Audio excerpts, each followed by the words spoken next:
Ayo.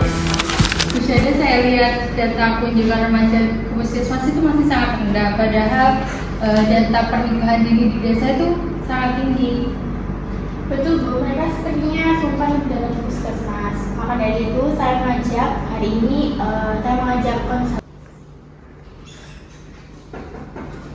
Selamat masuk. Terima kasih adik-adik dari berbagi hari ini. Jadi kesehatan reproduksi itu bukan hal yang tabu ya, tapi itu adalah ilmu yang melindungi di masa depan. Jadi ini ada bidan syahda yang akan menemani kalian. Di sini kalian adalah yang terpilih untuk menjadi konselor. Sebenarnya kalian sudah mengikuti tahap seleksi, yang dimana kalian artinya sudah mempunyai pengetahuan terkait kesehatan remaja dan memiliki sikap empati, konsekuensi, penerimaan tanpa syarat, dan keterampilan. Lalu tugas kalian di sini adalah untuk bisa menjadi teman curhat yang terpercaya bagi teman sebaya.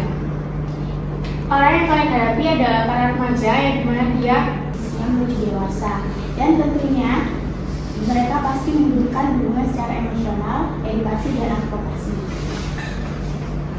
Jadi pada sesi ini Ibu akan membantu kalian dengan kesehatan reproduksi meliputi pembekalan mengenai pubertas, di mana masa remaja pasti akan mengalami pubertas. Contohnya yaitu pada perempuan yang tumpah darah, mulai tumpah darah. Metode yang akan kalian gunakan yaitu bisa ceramah, diskusi kasus, tanya jawab, role play atau penugasan.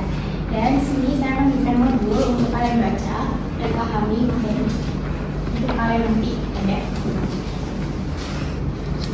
Dan silahkan dibaca dulu ya, pahami dulu materinya.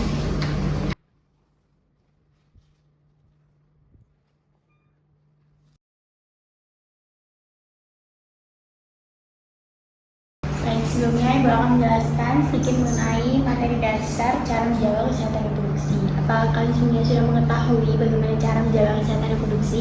Sudah ya Bu. Baik, silakan sebutkan satu-satu. Tentunya seperti rutin mengganti celana dalam, hindari bahan ketat, dan gunakan bahan katun. Membersihkan organ area intim dari depan ke belakang dengan menggunakan air bersih. Lalu menghindari produk pembersih kewanitaan yang bisa membahayakan organ reproduksi.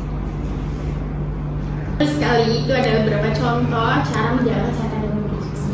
Remaja perlu mendapatkan informasi dan edukasi mengenai kesehatan reproduksi, yang dimana termasuk perubahan tubuh saat pubertas, menstruasi, dan kehamilan. Kesehatan reproduksi penting untuk menjaga infeksi timular seksual dan kehamilan tidak diinginkan. Menjaga kesehatan reproduksi remaja merupakan hal yang penting karena masa remaja adalah tahap awal dalam membentuk kebiasaan hidup sehat hingga dewasa. Dengan memahami cara merawat dan menjaga organ reproduksi, remaja dapat terhindar dari berbagai masalah kesehatan seperti infeksi, gangguan reproduksi, serta risiko penyakit menular seksual di kemudian hari, seperti contohnya HIV yang menular. Remaja juga membutuhkan gizi seimbang, asupan gizi yang cukup untuk mendukung pertumbuhan dan perkembangan mereka. Gizi seimbang meliputi karbohidrat, protein, lemak, vitamin, dan mineral.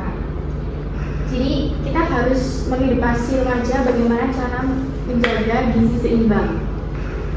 Yang kedua yaitu imunisasi. Di mana imunisasi itu juga penting untuk remaja karena kelompok yang rentan terhadap penyakit infeksi dapat dicegah dengan imunisasi. Perlindungan yang ditimbulkan imunisasi akan berkurang sehingga perlu imunisasi ulang atau penguat agar remaja tetap hidup sehat. TK. Penjelasan saya sudah dipahami atau ada yang kurang jelas bisa ditanyakan? Sudah jelas Ibu. Baik, bisa jadi saya. Mungkin jelasnya apa yang mau?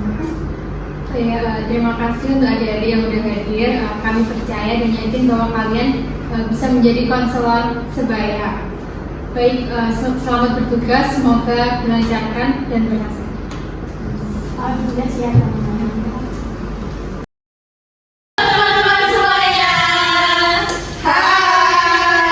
Ini kita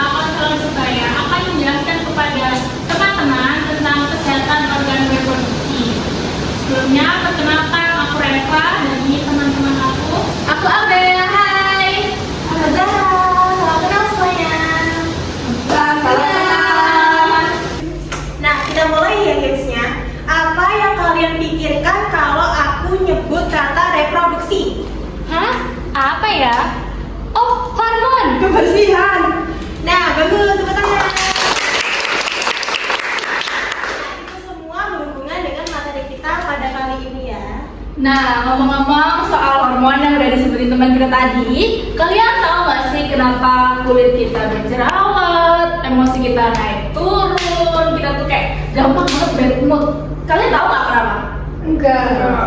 Nah, itu semua adalah ulah dari si hormon itu tadi. Jadi, tubuh kalian itu udah mulai memproduksi hormon yang banyak. Tandanya kalian udah masuk pubertas. Tandanya tubuh kita udah bertransformasi. Nah, betul sekali Abel.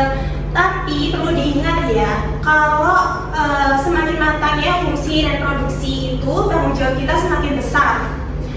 Ada resiko yang namanya KTD atau kehamilan tidak direncanakan atau penyakit menular apabila kita tidak bisa mengatur batas bergaul kita gitu.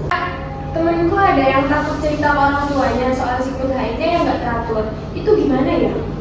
Nah, itu gunanya kita di sini. Kamu bisa aja temanmu untuk curhat ke kita dulu. Nanti kita pasti jaga kerahasiaannya. Nanti kalau misalnya butuh medis, baru kita antar ke Bu Bidan. Berarti kalau tanya ke kakak nggak bakal diejek ya? Enggak dong, kan? Kita di sini belajar bareng-bareng, ya enggak? Iya, kalian boleh tanya apa aja kalau kalian tanya apa. Nah, itu dia penjelasan dari kita tentang menjaga kesehatan organ reproduksi. Sebelum kita akhiri, kita punya jargon nih. Kalau aku bilang remaja sehat, kalian bilang berencana, hebat, luar biasa. Bisa kan? Bisa. Oke, aku mulai ya.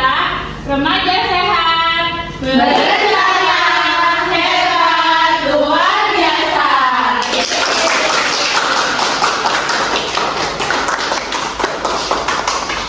Luar biasa, terima kasih kepada kakak konselor dan teman-teman yang sudah mendengarkan materi dari yang disampaikan kakak konselor. Saya harap kalian bawa perubahan di sekolah.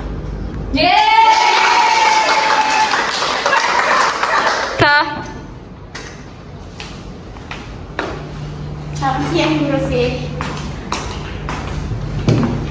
Saya melaporkan agenda pada pagi tadi yaitu konselor pada remaja telah berjalan dengan baik dan sukses.